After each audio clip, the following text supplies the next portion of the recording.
Law clerk association की 57th foundation anniversary Agartala में पूरे मान सम्मान के साथ मनाई गई।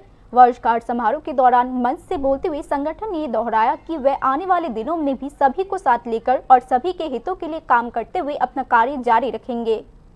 इन वर्षों में अपनी यात्रा को निरंतर तय करते हुए त्रिपुरा लॉ क्लर्क एसोसिएशन ने अपने अस्तित्व के 57वें वर्ष पर प्रवेश कर लिया है। इस महत्वपूर्ण पड़ाव को चिन्हित करने के लिए आज अगरतला में एक विशेष कार्यक्रम आयोजित किया गया।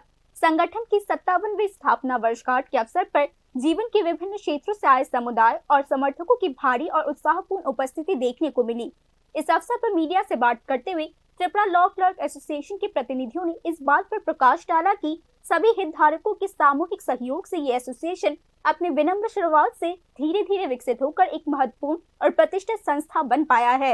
आज यह भी कहा गया कि सरकार और आम जनता की निरंतर और व्यापक समर्थन के साथ संगठन ने एक स्पष्ट उद्देश्य निर्धारित किया है, सभी को गले लगाते हुए आगे बढ़ना और अपने भविष्य के सभी प्रयासों में उनके साथ मजबूती से खड़े रहना। आज থেকে 17 বছর পূর্বে এই সমিতিটা প্রতিষ্ঠিত হয়েছিল। আমাদের পূর্বসূরি যারা ছিলেন তারা তাদের পরিশ্রমে এই সমিতি গড়ে উঠেছে। আমরা এই সমিতিকে আগামী দিনে যাতে আরও উন্নতভাবে আগে প্রচেষ্টা আমাদের এবং সমিতির সদস্যদের সাথে সবাইকে একত্রিত নিয়ে কাজ করা। আগামী দিনে আপনাদের কি কি দাবি দাবা রয়েছে? Bureau report, news now.